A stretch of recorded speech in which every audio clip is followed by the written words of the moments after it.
ESG, environmental, social governance, we really need to consider it at different levels. From a business point of view, if you're not in tune with what needs to be done on the ESG agenda, then you're not really thinking about the long-term sustainability of your business. And for me, it's very important for boardrooms to think about the long-term sustainability and how various things that will happen in the broader economy will impact individual businesses at whatever size. The other thing is we need to think about investors, and particularly institutional investors. In the last couple of weeks, we've heard a couple of comments from large institutional investors. We've had the comment from BlackRock, Larry Flint, make his comments about the consideration of investors and how active they become in terms of the investments they make. And another comment made more recently by one of the global banks where we were talking about financing. Every business needs capital to make their business work, and capital won't be made available to businesses that don't consider the sustainability angle.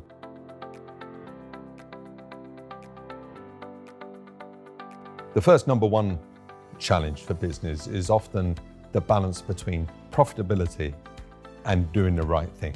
And quite often people think that you have to compromise one in order to deliver the other. Actually, that's not the case. There are a number of businesses that are now performing very, very well because they're focused on the future. And if we look at some of the bigger car companies, for example, the transition from a more traditional vehicle to now the electric vehicles, you can already see that people that had the foresight to see that shift. The way in which we report is very important for people to have data within their business. And the earlier we start to collect the data, the easier it is for us to benchmark as to how we're performing. But for somebody starting out, we'll be questioning, well, what type of data do you want me to collect?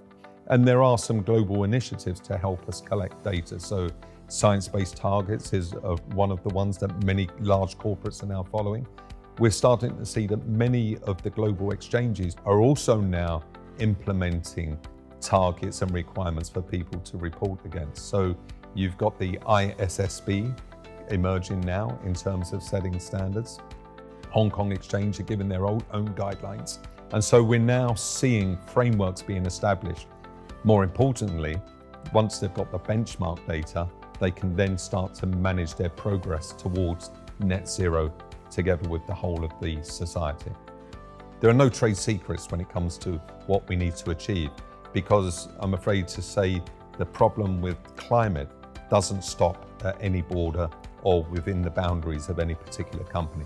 For me, one of the key issues is the communication to the broader business community, to society, communicating the needs of the business community back into the government, making sure that the business community understands the policy that the government's coming up with, and just bringing everybody together on the journey towards net zero.